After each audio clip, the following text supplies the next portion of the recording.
Boa noite. Eu com a minha cola tradicional. Alguém pela primeira vez na casa? Não, né? Não? Ótimo. Os desencarnados. Oi? Na minha primeira palestra? Verdade.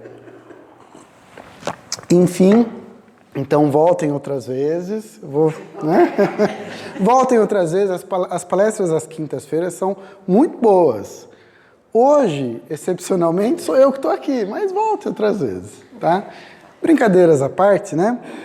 Vamos então pedir que o Mestre Jesus nos acompanhe, nos aconselhe, nos favoreça, que eu consiga expor o que eu tenho em pensamento, que vocês consigam absorver da melhor maneira.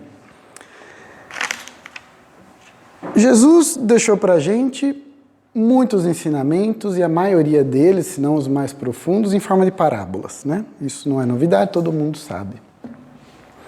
Uma das mais conhecidas, das mais comentadas, é a parábola do filho pródigo. Todo mundo deve conhecer, pelo menos, né, mais ou menos. E todo mundo sabe o que é pródigo também, certo? Não, eu explico. Pródigo é sinônimo de perdulário. Não? Pronto. O filho perdulário. Não?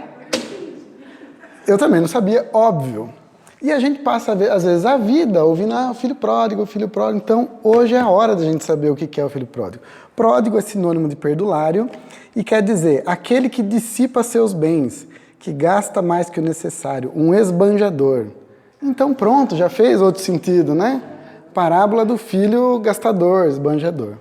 Enfim, rapidamente, é o seguinte, um homem de muitas posses, um homem rico, tinha 2 filhos. E certo dia, o filho mais novo chegou e falou, pai, eu quero a minha parte da herança, porque eu quero ir embora. Quero conhecer o mundo, não quero mais ficar nessa fazenda, eu quero, né? Não deve ter sido assim tão simples a conversa, mas foi isso que o filho mais novo pediu, foi isso e o pai aceitou. O pai falou, tudo bem, ótimo.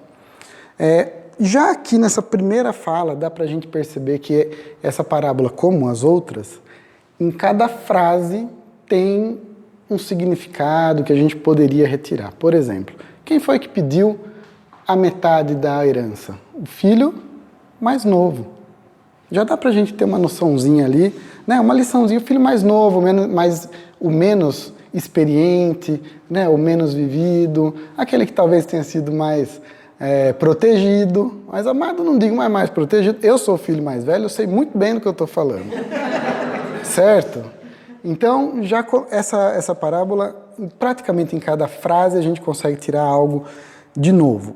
Enfim, então esse filho pediu metade da herança, o pai concordou, deu para ele, e o filho foi embora. Foi para terras distantes, e lá ele viveu de maneira perdulária, viveu de maneira pródiga.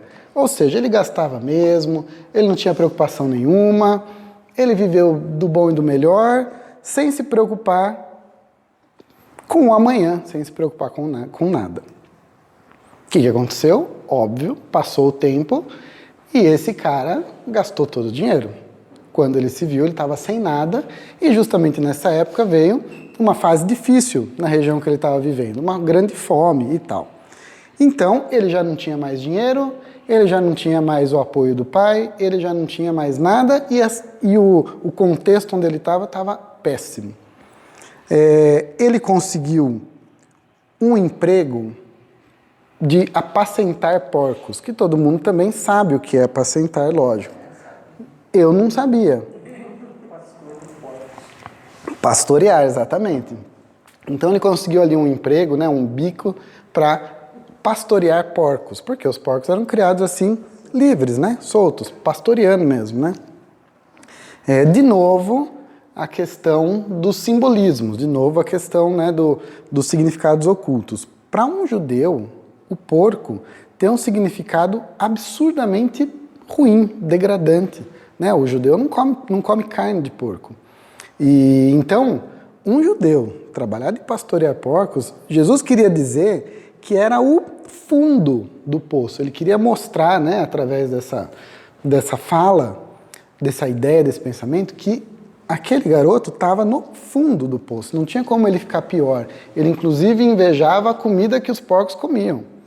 Então, essa era a ideia que Jesus queria passar, que ele pegou o dinheiro dele, gastou, torrou tudo e chegou no fundo do poço. O que aconteceu? Não sei, preciso dar uma olhada aqui. Aconteceu o seguinte, ele ficou numa situação péssima mesmo. Fundo do poço, ele falou. Aí ele lembrou que os empregados do pai dele nunca passaram fome. Que o pai dele sustentava os empregados, as pessoas que trabalhavam na fazenda. E ele falou, bom, não tenho outra alternativa, vou voltar para a casa do meu pai. E voltou para a casa do pai. Quando ele estava chegando, de longe, o pai dele já viu. E o pai dele levantou e foi lá, correu abraçar e beijar e mandou que trouxessem roupas novas e mandou que trouxessem comida e colocou um anel no dedo dele. Olha de novo o simbolismo. O pai viu e além de não ter ficado, né? Agora deixa ele que venha. Não, ele levantou e ele foi lá correr e abraçar o filho. Imagina isso para um pai patriarca, 2000 anos atrás, né? O que isso queria dizer, né? Mandou vestir o menino, mandou colocar um anel no dedo, tudo isso eram simbolismos, né? Então o pai ficou muito feliz que o menino tinha chegado e mandou matar um boi cevado, um bezerro cevado, que era o melhor bezerro que tinha, um bezerro gordo, um bezerro que foi criado para uma ocasião especial. Não era um bezerro, por exemplo, que seria destinado ao trabalho. Ele tinha sido criado do bom e do melhor, fechado, né?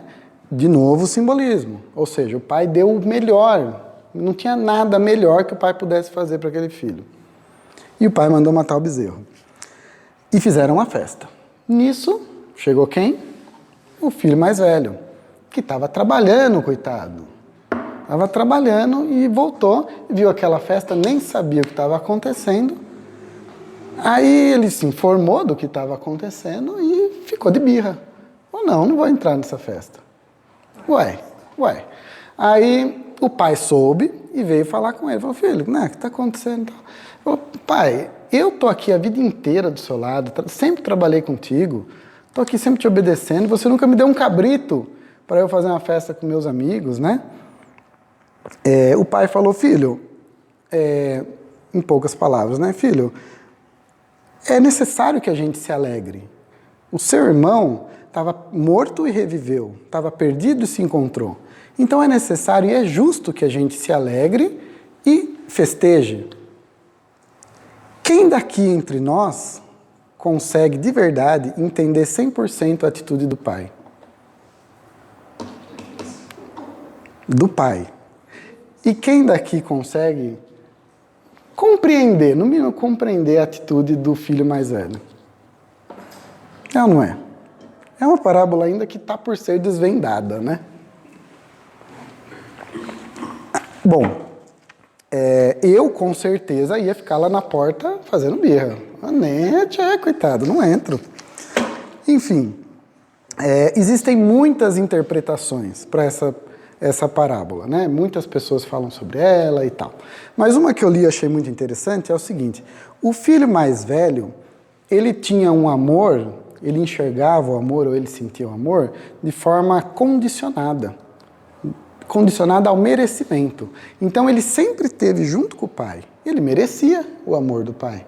Ele sempre obedeceu o pai. Ele merecia o amor do pai. Ele nunca desobedeceu, enfim. Então, o amor para ele era condicionado ao merecimento. E já o pai mostra para a gente, não, o amor incondicional, que não depende de uma situação, uma condição para ser amado. Então, gente, é exatamente por isso que a gente não entende. A gente está longe ainda, de verdade, de entender o amor incondicional.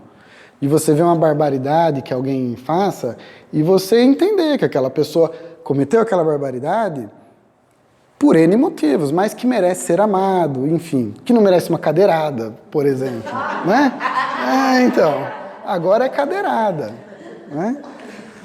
Enfim, não é? Então, assim, a gente está muito longe de compreender o que é o amor incondicional. E é por isso que essa parábola, ela soa meio estranha para a gente. A gente faz um esforço para entender. Fala, não, tudo bem, mas né, no nosso íntimo ela soa meio estranha. Tudo bem, a gente vai um dia compreender ela 100%. Mas o que ela mostra, principalmente, um conflito, uma situação familiar, né? Um conflito ali que gerou entre o filho mais velho e o filho mais novo. Com certeza, a parábola acaba aqui, mas com certeza a gente não sabe como foi a relação deles depois, como é que se desenrolou essa história, a gente não sabe. Mas era uma situação familiar que, em outras mais ou menos semelhança, acontece na nossa família.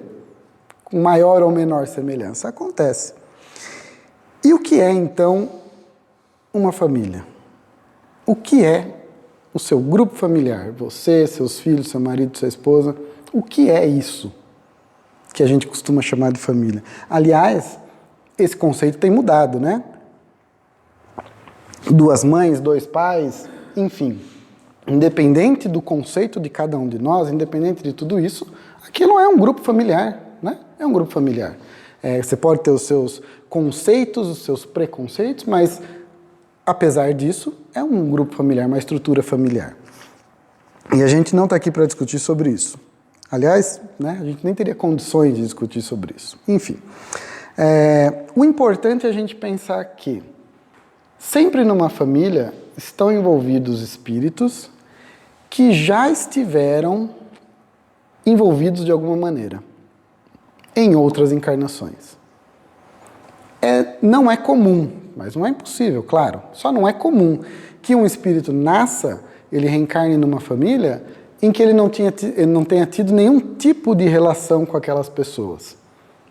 Claro, né? Não é uma regra, mas é o que mais acontece. E essas relações podem ter sido de simpatia ou de antipatia, né? De auxílio mútuo, enfim, ou de guerra, de disputa, não é verdade? Então, os espíritos sempre procuram nascer juntos, né? Sempre procuram se reunir nas encarnações de acordo com a necessidade, de acordo com o planejamento prévio. Isso também a gente já discutiu algumas vezes, certo? Não é formada uma família, a gente não vai achar que é formada assim ao acaso. Existe tipo um SUS, né? Existe uma fila única. Surgiu uma vaga para nascer lá na Coreia. Vai na Coreia, né? Assim, então, não é assim que funciona.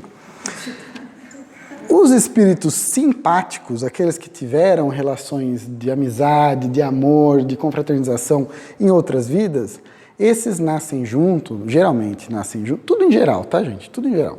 Geralmente nascem junto nas famílias de modo a se ajudarem. Se ajudarem. Então, de repente foram 2 amigos em outra vida, né? 2 irmãos em outra vida, mas tinham um vício. Por exemplo, estou dando uma situação totalmente, né, imaginária. Mas tinham um vício, eram viciados, sei lá, em bebida. Então eles vêm juntos para um fortalecer o outro. Cara, não vamos beber nessa, não vamos nos entregar. É um exemplo que eu estou dando, né? Isso a gente pode extrapolar para N situações. Vícios em, sei lá, em sexo, em depravação, em crimes, enfim. Um vem para ajudar o outro. E o contrário, os espíritos que não foram afins, que não foram parceiros, que foram, né, que tiveram conflitos e atritos, esses também são colocados no mesmo ambiente familiar no sentido de proporcionar para aqueles 2 antagônicos, né, para proporcionar que eles tenham uma experiência em conjunto, para que eles experimentem situações novas, né? Você imagina 2 irmãos, idade meio próxima, eles vão ter que dividir a casa, muitas vezes a roupa. Eu era o mais velho, então, né? Tranquilo. Muitas vezes a roupa, o amor e a atenção dos pais. Tudo isso eles vão ter que dividir. Então eles vão aprender uma situação diferente, sentimentos diferentes daquilo tudo que eles viveram lá atrás. É lógico que tem reflexos, é lógico que tem, né, assim, resquícios de tudo aquilo lá. Mas eles vão ter oportunidade de experimentar coisas novas. Então é assim que se formam os ambientes familiares. Uma coisa é certa, uma coisa é absolutamente verdadeira. Que nos núcleos familiares sempre há condição daquelas pessoas se melhorarem, daquelas pessoas progredirem. Sempre tem essa condição. Independente se foram amigos, se foram inimigos, se tem coisas grandiosas ou não para criar, ou para gerar, para construir nessa encarnação, a condição é perfeita. Eu tenho um exemplo para falar, para mostrar o que eu quero dizer. Eu conheço uma família, pai e mãe, eles tiveram 3 filhas e 1 filho. Eu conheci essa família já depois de um certo tempo, né? As filhas e o filho já eram adultos, inclusive mais velhos que eu e tal. Então, eu conheci depois de um certo tempo. Mas o pai sempre foi assim, não sei como dizer aqui agora, né? Nunca foi boa pessoa, nunca foi boa pessoa. Ele bebia, ele batia na esposa, ele... Exatamente, é isso que eu preciso falar. Ele não era um bom exemplo. Chegou, inclusive, e ninguém sabe se conseguiu ou não, a tentar abusar das filhas. Então você vê o nível do que eu estou querendo dizer. Não foi uma boa pessoa, definitivamente. As filhas, 3 filhas, 3 pessoas assim, incríveis.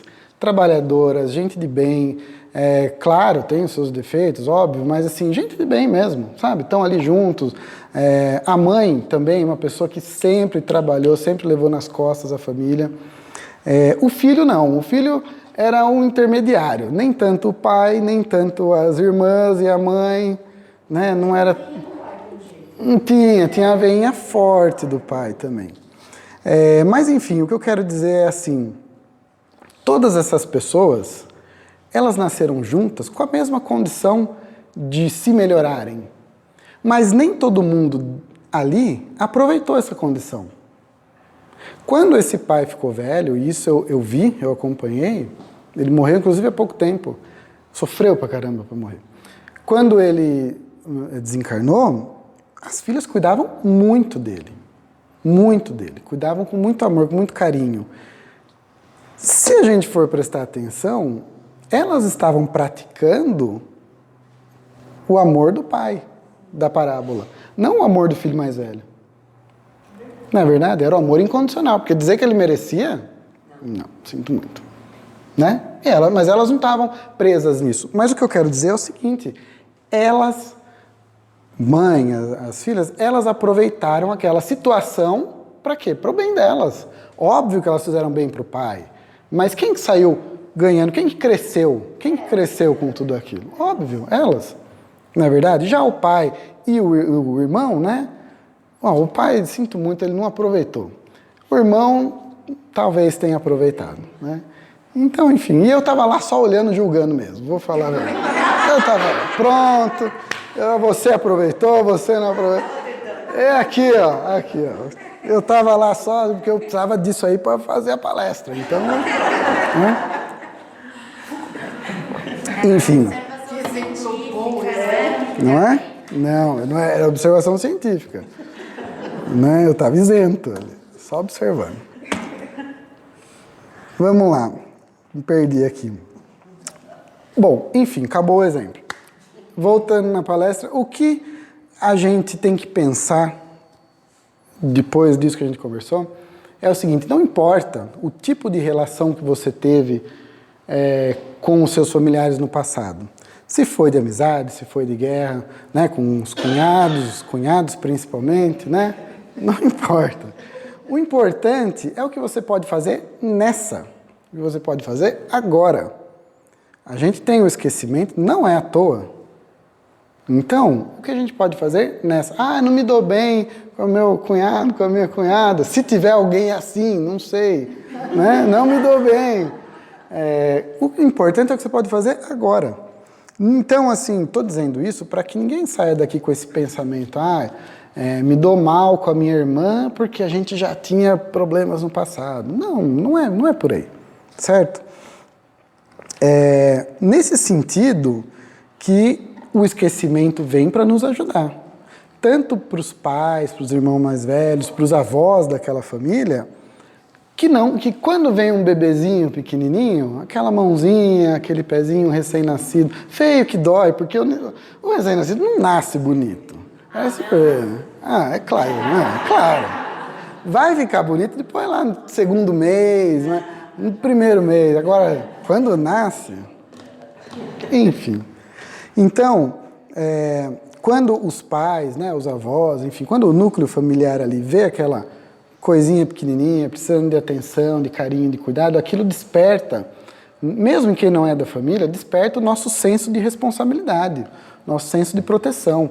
E você nem está ligando quem foi aquela pessoa no seu passado. Por quê? Porque realmente não importa. O importante é o que você pode fazer agora, certo? Então, por um lado, tem o esquecimento de quem já está aqui encarnado. E, por outro lado, quem está chegando, o reencarnante, ele também não reencarna senhor das suas propriedades intelectuais, né?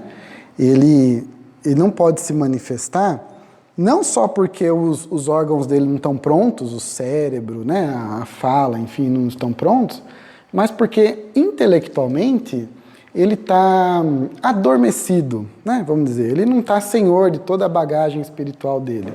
Ele nasce mesmo como se fosse do zero. Né, ele traz algumas tendências e tal, mas ele está adormecido. Então, são dois mecanismos, né, tanto para quem já está encarnado quanto para quem está chegando, para eliminar qualquer diferença, para nivelar qualquer relação que a gente teve no passado e começar dali para frente. E conforme essa pessoa, esse reencarnante, conforme essa criança vai crescendo, vai se desenvolvendo, ela vai amadurecendo, né, vai recapitulando a sua própria personalidade. E aí, lá no final da adolescência, começo da vida adulta, essa pessoa vai se apoderar de toda a sua bagagem espiritual. Vai formar, né, a personalidade dele, daquela pessoa. Então, todo esse tempo, desde o nascimento até, enfim, não se sabe quanto, essa pessoa, ela está muito suscetível ao meio. Ela está muito aberta às influências que ela recebe. É nessa fase que o caráter e as más tendências nossas, de cada um, podem ser modificados. Porque o caráter e as más tendências, e as boas também, né, o caráter em si está adormecido. Então, isso eu estou falando para a gente pensar no tamanho da nossa responsabilidade, enquanto pais, enquanto irmãos, enquanto filhos, enquanto avós, enfim, no tamanho da nossa responsabilidade. Nessa fase, a gente está dando munição para aquela pessoa que está em desenvolvimento para tomar as decisões dela na vida, usar o livre-arbítrio dela. Quando ela for usar o livre-arbítrio dela lá na frente, ela vai ter, por um lado, o caráter dela, tudo aquilo que as experiências que ela traz, a bagagem de outras vidas. E, por outro lado, tudo aquilo que ela aprendeu no crescimento. Então, se ela tem más tendências, e durante o crescimento essas más tendências foram alimentadas, com pais que brigavam, pais que bebiam, pais que, enfim, davam más exemplos, que pessoa que nós vamos ter? E, por outro lado, né, se ela tinha más tendências e foi alimentada com boas tendências, com boas explicações, com boas companhias, você está combatendo, né, tudo aquilo de ruim que aquela pessoa trazia. Então, é muito importante a gente ter essa noção da nossa responsabilidade no nosso núcleo familiar. E todo o acerto que os pais, que os irmãos mais velhos, que os avós fizerem em relação à criação de filhos mais novos, o acerto ou os erros vai ser cobrado pela consciência. Quando a gente se vê diante da nossa consciência lá no fim, a gente vai ver os nossos acertos no julgamento final. Não vai ter um julgamento, um tribunal, ninguém te apontando o dedo. É você consigo mesmo. Você com seus acertos, você com seus erros. E aí não adianta querer esconder de você mesmo, né? Bom, o sentido da nossa conversa, da nossa reflexão às quintas-feiras é esse. Que a gente traga alguns temas para a gente passar a semana digerindo, pensando, né? Levando. Então eu trouxe esse pensamento para vocês com relação à nossa família, com relação à nossa responsabilidade, enquanto pais, enquanto filhos, enquanto avós, não importa. Mas eu acho que era um pensamento legal. E eu queria, para encerrar, um amigo nosso, não meu, um amigo nosso, ofereceu para a gente uma poesia que veio para a gente via mediúnica, e é assim, depois vocês me dizem se tem a ver ou não com o que a gente discutiu. Fala assim, peraí que eu não tenho muita prática em ler poesia. Vamos lá. E para que serve a reencarnação? É mais uma oportunidade de aprendizado, onde, em todos os momentos, o homem é testado. A reencarnação acontece para o homem melhorar suas más tendências, mas isso só vai acontecendo após várias existências. Na reencarnação, tudo pode ser diferente. Aquela que foi a esposa, agora pode ser o marido. E o marido, aquele filho tão querido. Na reencarnação, aquele que foi o marido, agora pode ser a esposa, vivendo a maternidade e sentindo na pele o que é amar de verdade. Na reencarnação, o filho querido agora pode ser o marido. E o que foi seu pai, agora pode ser seu irmão, mas todos caminhando lado a lado, rumando para a perfeição. Na reencarnação, não é permitido ao homem lembrar com quem tenha convivido, porque, como está escrito em Mateus, amar o amigo é fácil, difícil é amar o inimigo. Então, muito obrigado ao nosso amigo pela contribuição. Obrigado.